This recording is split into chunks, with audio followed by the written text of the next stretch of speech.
I'm a pretty big fan of accountability when it comes to a dodgy deal, something gone wrong, or even something gone right. Somebody has to answer for that every time. Somebody has to stand up and go, it's my fault.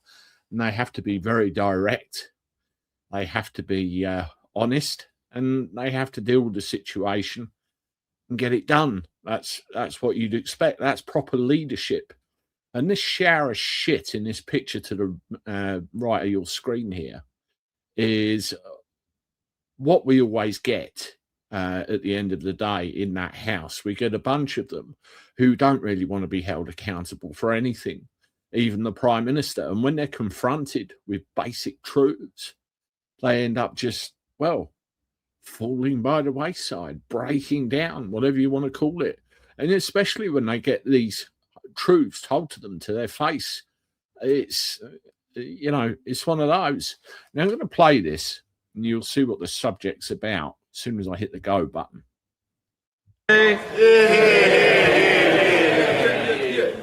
Thank you, Mr. Speaker. The police fabricated intelligence to get Israelis banned from Villa Park, as demanded by Islamists. It's not an isolated case. Forces cut deals with dodgy mosques and refuse to arrest preachers who incite violence. The CPS uses the Public Order Act as an Islamic blasphemy law. In prison, governors do deals with Islamists to maintain order.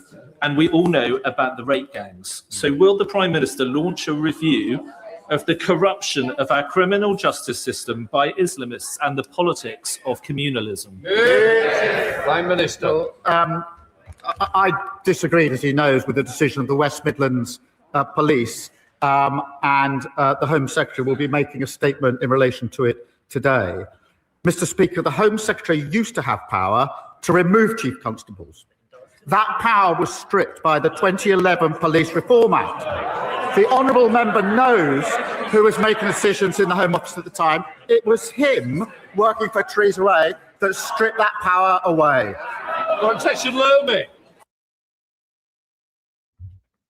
So what you've got there is typical Starmer. He's batted the question away, quite openly, blamed the other side and completely avoided any form of accountability whatsoever. It's a complete breakdown. And if you want to go to the Police Reform Act ruining everything, because of my life, I've been around that or that way of thinking for a great deal of my life. And I remember the time where, they actually did the job. Did the job they were supposed to do, and no fear, no favour. The police I'm talking about, no external influence. If there was a wrong 'un on the streets, they'd have them off, they'd nick them, they'd be gone, and we wouldn't have any of this going on now. And what we've got is a situation whereby you have got big groups of individuals, we'll call them the other demographic for the sake of the censor, who decide to create communities in various areas throughout this land. And then what happens after that, of course, they assume control. They implant their own legal system, all of which is completely unlawful, into the areas from which they come. And then when the police try getting involved, when the police try doing something about it, they're told, hang on, no, that's not a bit of us, you're not doing it. And of course, you get the situation that's steadily getting worse in this country, we've seen, where the police don't have the influence.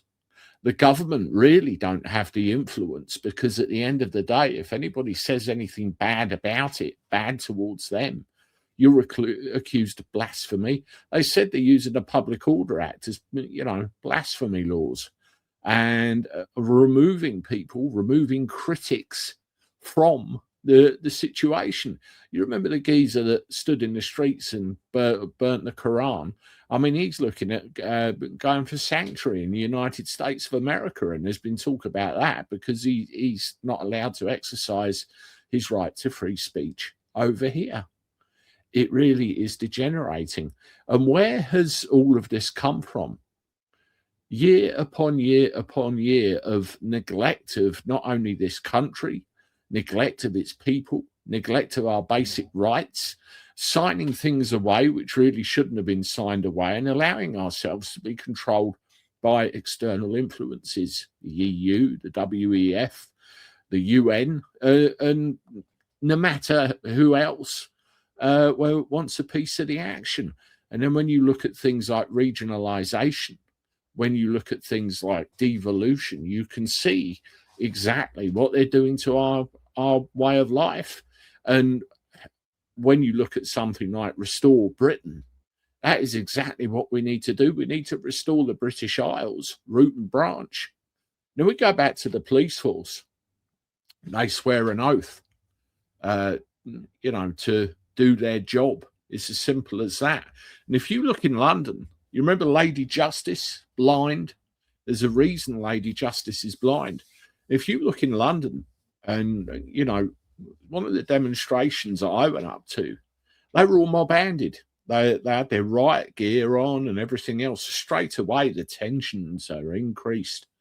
But when you look at the other crowd, no, they just got their cloths out. There's nothing going on, nothing to see here, officer.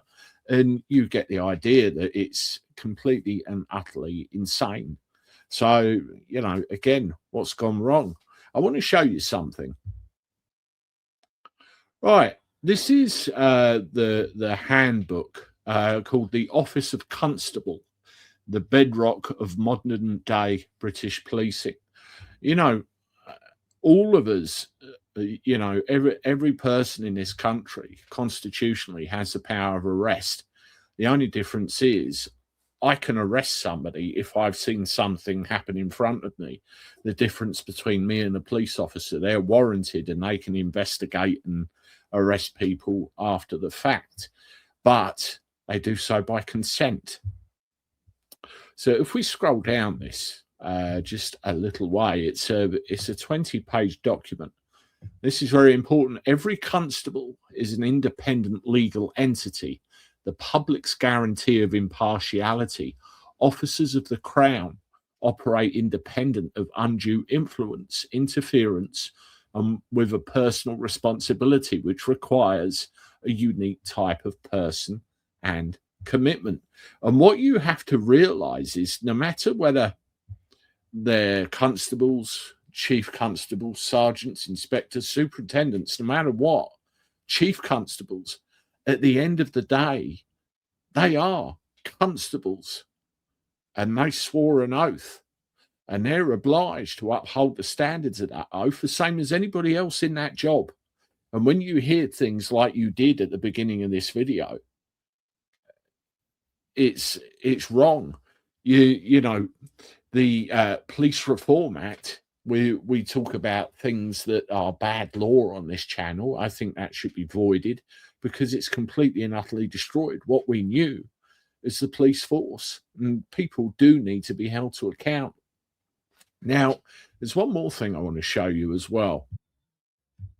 Now, this is the English Bill of Rights, and there's a supremacy clause in the English Bill of Rights, which basically says that English law is the law. There is no higher. So when you get external influences trying to govern what the police do, when you get external influences outside of this country trying to govern what we do as a whole, it's all completely and utterly unlawful, treasonous, actually.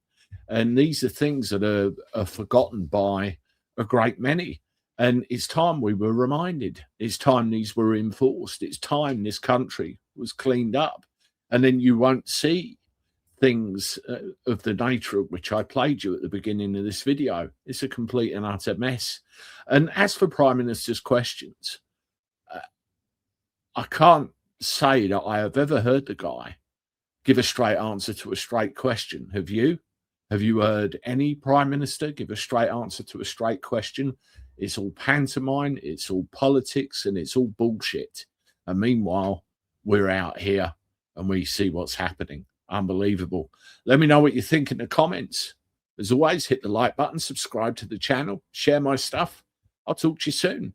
Toodaloo.